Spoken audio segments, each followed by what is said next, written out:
우리나라는 여름에 장마였어요, 이제까지. 그런데 올해는 마른 장마라는 표현이 있었던 것처럼 장마 기간이 굉장히 짧았고, 대표적으로 요새 지금 강릉이 문제가 되고 있는데요. 사실 예전에 강릉 인근에서도 산불이 났거든요.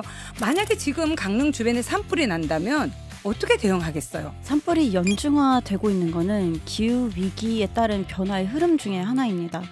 과거에는 이제 봄철에만 산불 관련된 주의보, 경보가 내렸던 반면 지금 기후 위기로 인해서 폭염이 지속화되고 있고 또 가뭄이 굉장히 심각한 문제로 대두되고 있잖아요. 그러다 보니까 그 연료, 즉 산림이 굉장히 말라 있는 상황이에요. 그래서 여름철에도 이런 산불에 대한 위험성이 더 높아지고 있다. 네, 지난 7월 국무회의가 생중계로 공개됐죠. 이재명 대통령이 관계 부처와 주고받은 질의 중에 하나가 바로 산불이었습니다. 우리나라에서도 이렇게 대규모 예산을 투입하고 있음에도 불구하고 산불 규모와 피해가 날로 심각해지는 것 같습니다. 대통령은 산불 예방과 산림 관리 방안을 전문적이고 심도 있게 논의해달라고 당부를 했는데요. 이에 따라 국회에서도 관련 토론이 활발히 진행되고 있는 것 같습니다. 전문가들은 현재 대응 체계를 근본적으로 개선해야 한다고 지적하고 있습니다. 네, 오늘은 바로 그 전문가분들이죠. 윤순진 서울대 환경대학원 교수님과 이선주 그린피스 캠페이너 분 함께 모시고 이 문제에 대해 얘기 나눠보겠습니다. 두 분 안녕하세요. 네, 안녕하세요. 네, 오늘 산불 대책 이야기하는데 같이 이렇게 나오시게 된 배경이 있을까요? 간단히 좀 소개 부탁드립니다. 저희가 그 기후재난 대응 캠페인을 진행을 하면서 산불 피해 현장에서의 캠페인 활동들을 지속하고 있었습니다. 현장에서 이제 이재민 분들을 만나고 또 관련 관계자분들을 만나면서 이 산불과 관련된 그 대응 체계들, 제도들의 문제점이 있다. 그리고 산불을 기후위기로 과연 보고 있는가. 그리고 그렇게 보는 관점이 이제 정책적으로 변화가 필요한 시점이 아닌가라는 여러 고민 끝에 저희가 이제 서울대 윤순진 교수님께 연락을 드리게 되었고 함께 이제 연구를 진행하게 되었습니다. 현장에서 산불 문제를 살펴보니 큰 대책의 변화가 필요하고 선진적인 사례로 미국의 사례를 한번 살펴보셨다. 좋습니다. 그럼 본격적인 내용에 들어가기에 앞서서 당장 지난주에도 또 강원도 삼척에서 산불이 발생했어요. 뉴스에서는 말벌집을 이렇게 동네 주민이 잡으려고 하시다가 실화로 인근 야산으로 불이 번진 것 같은데요. 진화에 30시간이나 걸린 큰 불이라고 하더라고요. 근데 여름에 이렇게 큰 산불이 났는지 제 기억에서는 안 그런 것 같기도 한데 이 소식 어떻게 보셨습니까? 산불이 연중화되고 있는 거는 기후 위기에 따른 변화의 흐름 중에 하나입니다. 과거에는 이제 봄철에만 산불 관련된 주의보, 경보가 내렸던 반면 지금 기후 위기로 인해서 폭염이 지속화되고 있고 또 가뭄이 굉장히 심각한 문제로 대두되고 있잖아요. 그러다 보니까 그 연료, 즉 산림이 굉장히 말라 있는 상황이에요. 그래서 여름철에도 이런 산불에 대한 위험성이 더 높아지고 있다. 근데 이건 비단 여름뿐만이 아니라 계속 연중화되고 있고 또 대형화되고 있는 게 문제인데 이 산불과 관련해서 한국은 자연 발화보다는 그 인위적인 발화 요인이 훨씬 크거든요. 그래서 입산자와 관련된 예방책들을 좀 중심으로 산불 예방책들이 세워졌었는데 지금 기후 위기로 인해서 산불이 대형화되고 연중화되면서 이 예방책들 또한 기후 위기의 대응과 관련된 구조적인 관점에서 좀 전환이 돼야 된다라는 전환이 돼야 된다라고 보고 있습니다. 그러니까 우리가 기후위기 시대에 이제는 이미 접어든 상태거든요. 그러면 기후위기가 변수로 작용하지 않았던 때랑은 달라져야 되는 것이죠. 근데 그렇지 않고 예전의 걸 그대로 유지한다면 그 새로운 변화에 제대로 대응하지 못하는 결과를 낳을 수밖에 없습니다. 아까 말씀하신 것처럼 사실 우리나라는 여름에 장마였어요, 이제까지. 그런데 올해는 마른 장마라는 표현이 있었던 것처럼 장마 기간이 굉장히 짧았고 비가 지금 굉장히 문제가 되는 대표적으로 요새 지금 강릉이 문제가 되고 있는데요. 사실 예전에 강릉 인근에서도 산불이 났거든요. 만약에 지금 강릉 주변에 산불이 난다면 어떻게 대응하겠어요? 먹을 물조차 없는데 한 번 발생하면 아까 30시간 말씀하셨는데 너무나 이게 규모가 커져요. 왜냐하면 이게 고온학 건조 상태가 지속되면서 이 산에 있는 여러 가지 떨어진 것들이 말라서 연료라고 부르는데 그 연료가 더 말라버렸기 때문에 불씨가 예전하고 똑같이 떨어져도 훨씬 더 빠르게 넓게 확산된다는 거죠. 그래서 그런 걸 고려한 재난관리 시스템을 갖춰야 된다는 거예요. 그런 부분들에 있어서 사실 그린피스에서는 다양한 연구들을 통해서 그 상관관계를 좀 밝히고 있는 과정에 있는데 지난 3월에 경북 산불 또한 그 국제 연구 단체인 WWA에서도 경북 산불에 대한 기후 위기 영향성이 이제 밝혀졌다 이렇게 밝힌 연구도 있고 저희도 산불 위험 일수가 산업화 이전보다 산업화 이후에 더 길어졌고 앞당겨졌고 또 그리고 산불이 강화됐다라는 연구도 진행을 했는데 최근에 저희가 그 국회 토론회에서 밝혔던 연구 중에 이제 그 한국의 가뭄 추세 그 건조주의 일부 추세를 이제 분석한 결과가 있어요. 최근 10년이 지난 20년 대비 그 가뭄주의 일수가 2.1배 증가했다라는 결과도 이제 도출을 해내면서 한국의 대형 산불의 위험성이 계속 높아지고 있다. 이러한 경고는 연구들을 통해서 굉장히 많이 나오고 있는 반면 정책적인 변화는 굉장히 더딘 상황입니다. 게다가 또 이 기사를 보면은 어떤 기사들은 이게 왜 기후변화가 문제냐. 이게 대응을 잘 못한 탓이다. 기후변화 탓하지 마라. 이런 기사가 있어요. 물론 이제 불이 난 자체는 기후변화 탓이 아닌 경우 물론 기후변화 때문에 발생하는 불도 있습니다. 시베리아 같은 데는 그냥 벼락이 쳐서 자연 발화가 되고 그게 고온이 되면서 확산되는 그런 경우도 없지는 않지만 우리나라 같은 경우는 아까 말씀하신 것처럼 인간에 의한 실수가 대부분이거든요. 그런데 예전처럼 똑같이 실화가 발생을 해도 이게 퍼지는 속도와 강도가 달라졌다는 거죠. 그렇기 때문에 기후변화 자체가 원인으로 작용하기도 하지만 기후변화가 배경 요인으로 작용을 해서 이게 더 문제를 재난급으로 키워버린다는 겁니다. 그래서 기후변화 때문에 뭐 이렇게 산불이 났다. 그래서 기후변화로 모든 책임을 돌리면 그럼 뭐 담당자는 아무 잘못이 없네. 라는 게 아니에요. 그게 아니라 기후변화가 야기하는 그 복잡한 메커니즘을 우리가 좀 더 이해를 하고 그런 시기에 걸맞는 대응 시스템을 갖춰야 된다. 이걸 이제 우리가 들여다봐야 되는 거죠. 네, 말씀 들어보니까 산불이 그 인간의 실수로 만들어지는 불이라고 하더라도 기후 재난으로서 좀 구조적인 대응이 필요하다, 대책의 어떤 전환이 필요하다라는 경각심은 드는 것 같습니다. 그럼 이제 대책에 대해서 한번 그럼 본격적으로 말씀을 나누면 좋겠습니다. 사실 이번에 마련하신 대책에 관련된 토론에 저도 주의 깊게 한번 살펴봤었거든요. 흥미로운 말씀들이 많으셔서 오늘 많은 도움이 또 될 것 같습니다. 근데 산불 관련해서는 논쟁이 참 여러 갈래로 존재하는 것 같습니다. 다양한 어떤 그런 문제들이 섞여 있는 것 같은데 교수님, 가장 큰 문제는 뭐라고 볼 수 있을까요?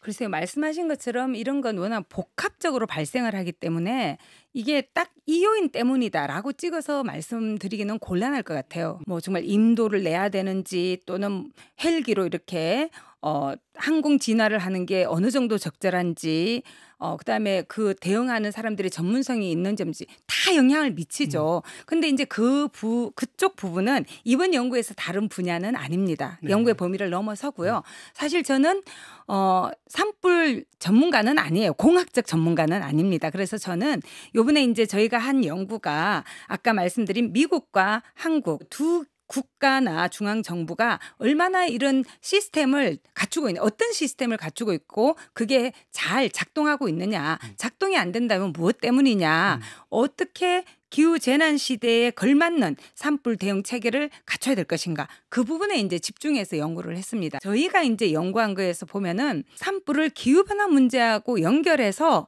재난관리 체계로 접근해야 된다. 이렇게 이야기가 된 건 안타깝게도 우리나라는 올해가 첫 해라고 이야기할 수 있어요. 그런가요? 예, 우리나라는 산불 기본 계획이라는 걸 5년에 한 번씩 수립을 합니다. 20년 기간을 대상으로 해서 그래서 2018년에 제6차 산림 기본 계획이라는 게 수립이 됐고요. 그런데 이제 그때 기후변화 시대에 이 산불이 뭔가 속성이 달라지고 있고 그래서 기후변화를 염두에 두고 대응을 해야 된다. 이런 언급은 있었지만 그걸 좀 더 체계적으로 반영한 그런 방식은 제대로 그 안에 녹여 들어가 있지 못했어요. 그래서 올해 2월에 제6차 산림 기본계획 변경안이 나오면서 기후변화를 고려한 산림 산불 대응 체계 이런 부분들이 이제서 다루어지기 시작한 거죠. 그러면 이게 또 그런 큰 어떤 제도의 변화의 초입에 있는 상황이어서 오늘 말씀 주실 내용이 또 중요한 가이드가 될 수 있을 것 같습니다. 교수님 말씀 주신 것처럼 이번 연구의 주된 초점이 이런 정책과 조직의 구조적인 측면인 것 같은데요. 보통 이 우리나라에서도 상식적으로 어떤 수직적 구조가 있을 것 같고 이런 게 좀 작용이 되었어야 할 것 같은데 산불 관리 쪽에서 이게 잘 안 돌아가는 문제가 있나요? 예, 이게 사실은 산림청이 주무 부처입니다. 네. 우리가 그러니까 화재가 났다 그러면 소방청을 생각하기 쉬운데 산불은 산림청이 주무 부처예요.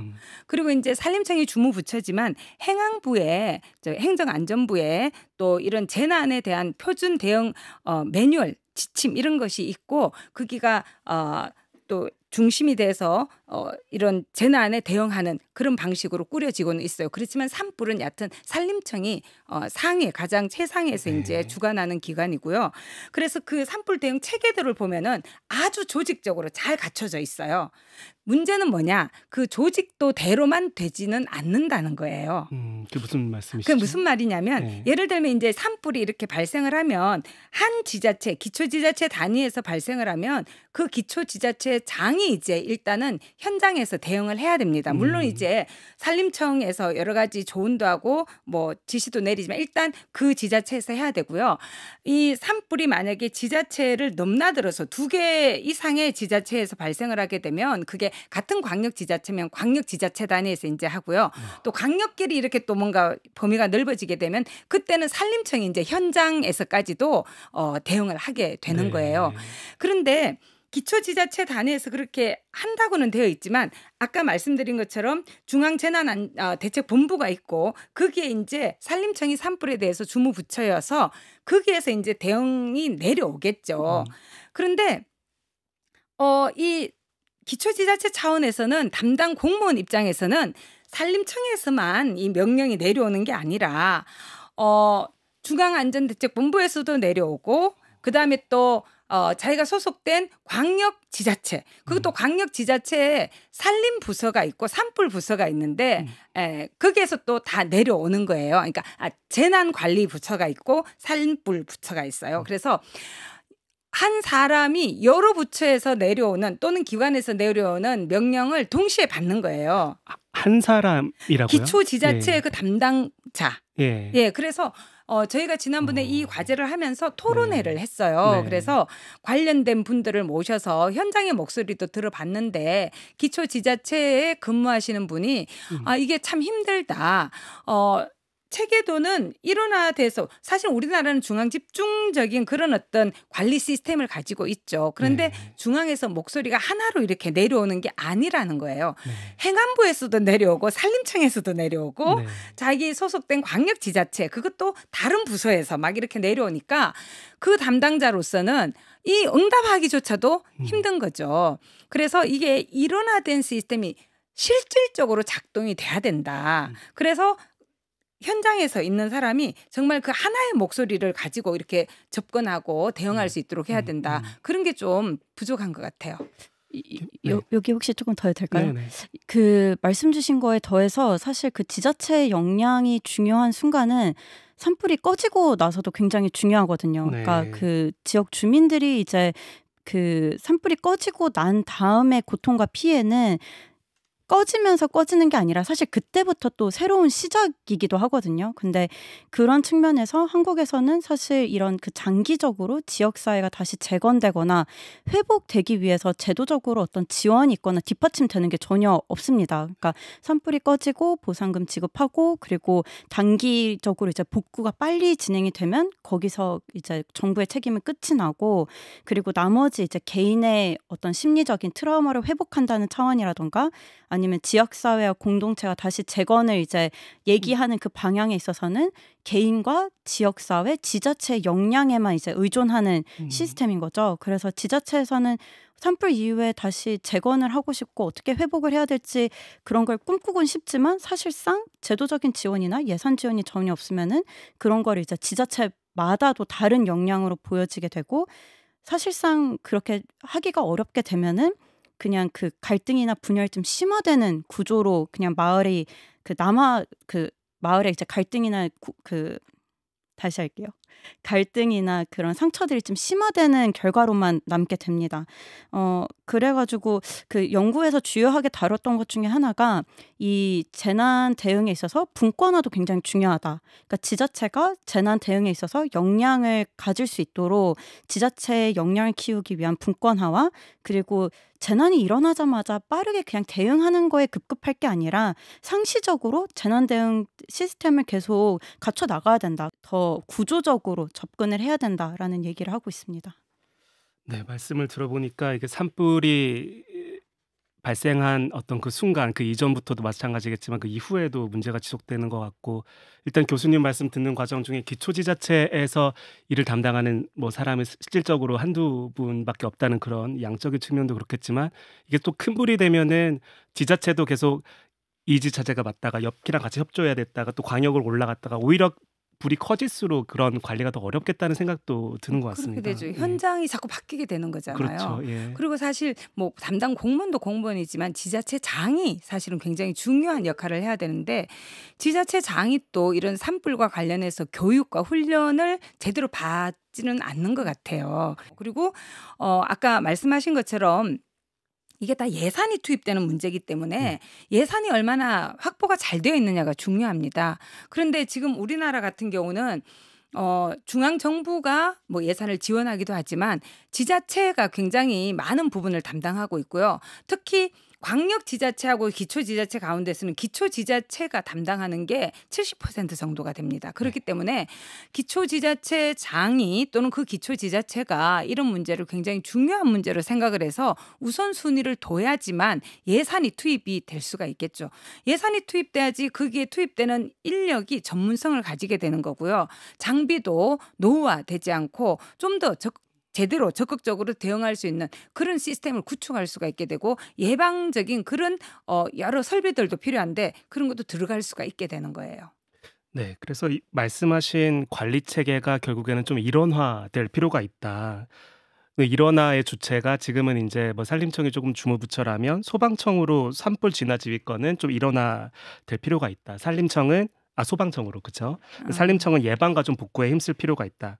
이 방안에 대해서는 어떻게 생각하시나요? 글쎄요, 그것도 제가 이제 한마디로 말씀을 드리기는 어려울 것 같아요. 왜냐하면 제가 이제 산림청 관계자들을 만나면 뭐라고 말씀을 하시냐면 산불은 일반적인 화재와 다르다. 네. 왜냐하면 이 산에서 불이 나게 되면은 이 산에서 부는 바람은 굉장히 강합니다. 그리고 방향이 수시로 바뀌어요.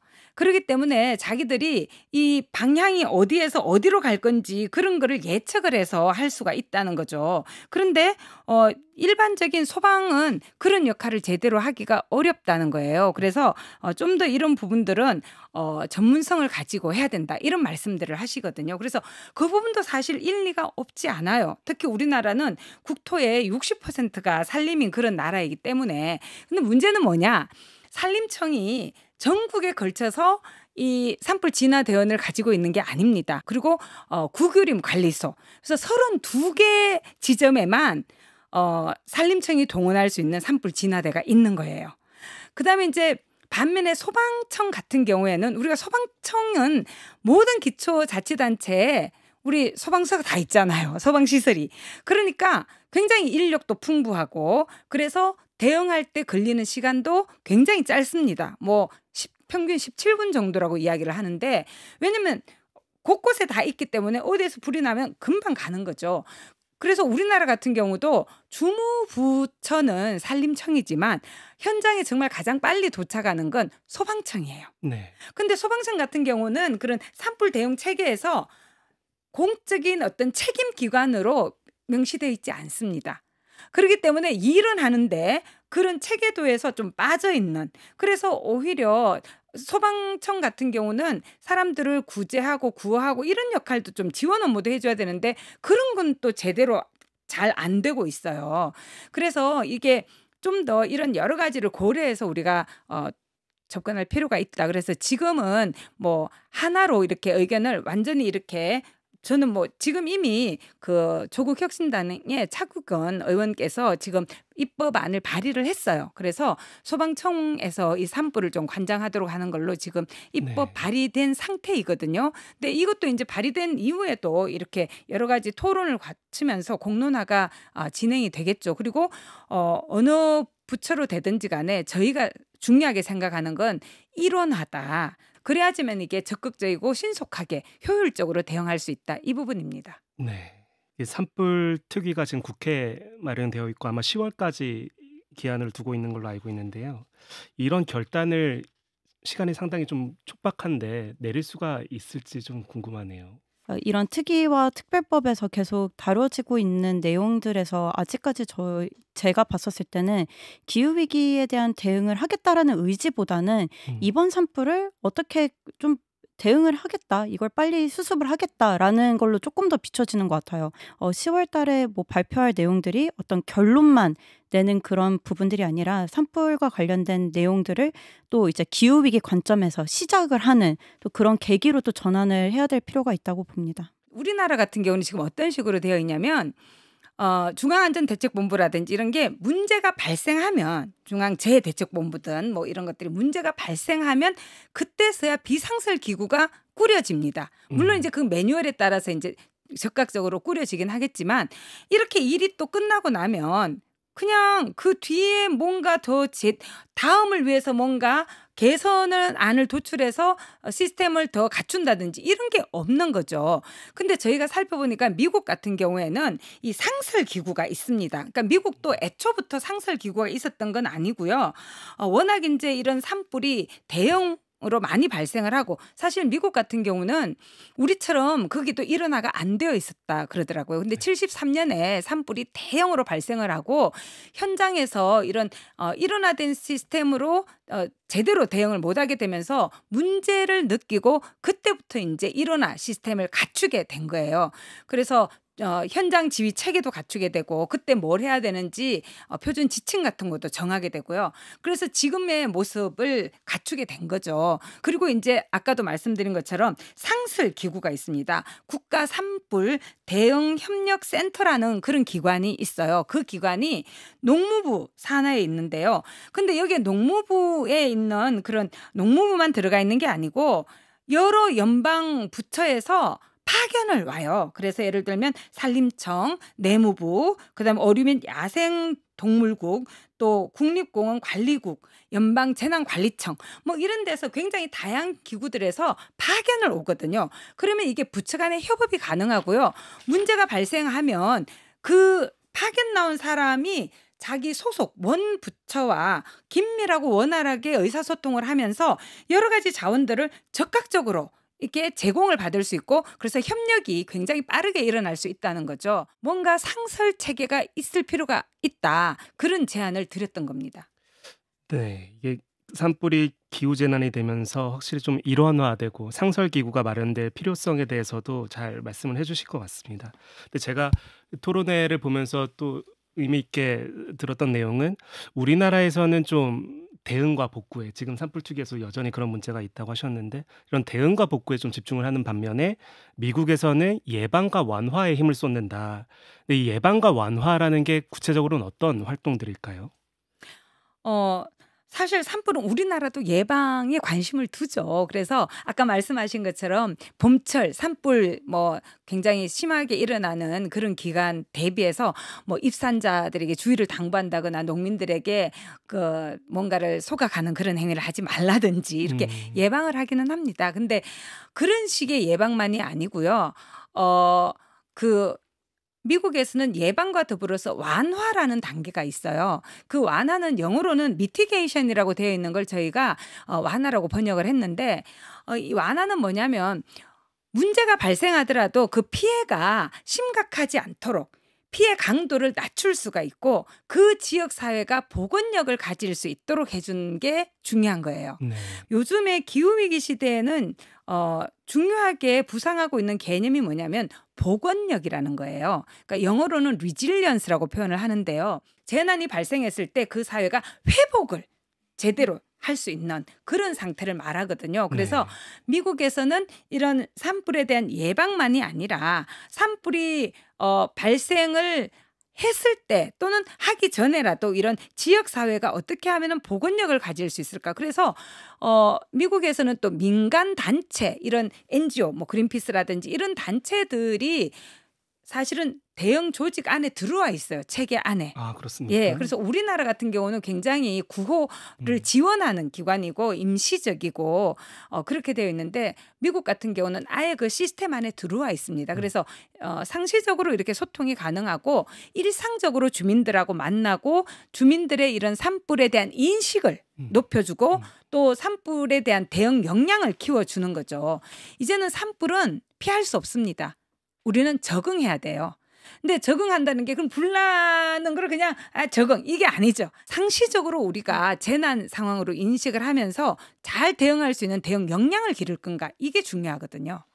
네. 그 연구에서 저희가 좀 핵심 시사점으로 봤던 지점이기도 한데요. Long-term Recovery Group이라고 해서 장기 회복 그룹이라는 제도가 미국에는 있고 그 제도들이 말씀 주신 것처럼 민간 협력의 그 구조 아래에서 이제 진행이 되는데 저희가 지난 국회 토론회 때도 예시는 들었는데 2018년에 되게 큰 캠프 산불이라고 굉장히 큰 산불이 났는데 그걸로 인해서 전소된 마을이 하나 있어요. 파라다이스 마을이라는 곳인데 거기서는 이런 장기 회복을 위해서 지역 주민들이 수개월간 이제 같이 논의를 하고 거기서 여러 가지 가치들을 바탕으로 이제 재난 이전보다 더 나은 삶을 위해서 이제 재건을 하겠다는 계획을 세웠는데 이 전 과정에서 지역 주민들의 이제 공론만 들어간 게 아니라 실제로 연방정부, 주정부의 그런 지원까지 함께 합세를 해서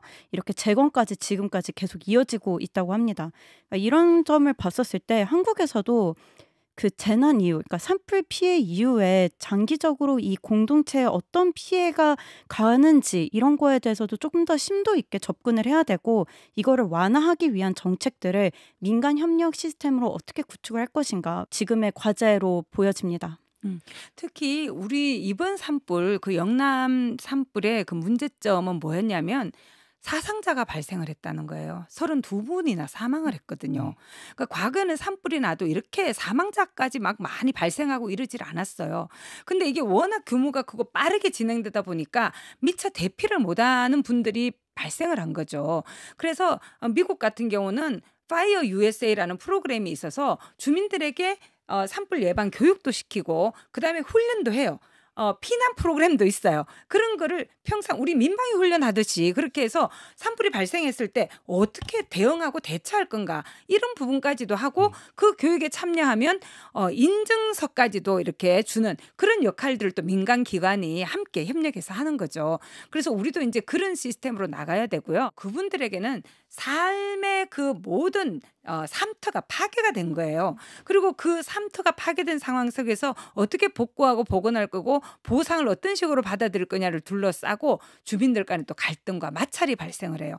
그래서 사고 자체도 이분들에게는 굉장한 트라우마인데 사실은 사고를 회복하는 과정에서도 엄청난 그런 스트레스를 받게 되고 굉장히 정신적으로나 육체적으로 힘들어지는 거죠. 민간 단체들이 어떻게 협력해서 같이 이 문제를 상시적으로 계속해서 지원할 수 있을까 이걸 고민해야 된다고 생각합니다.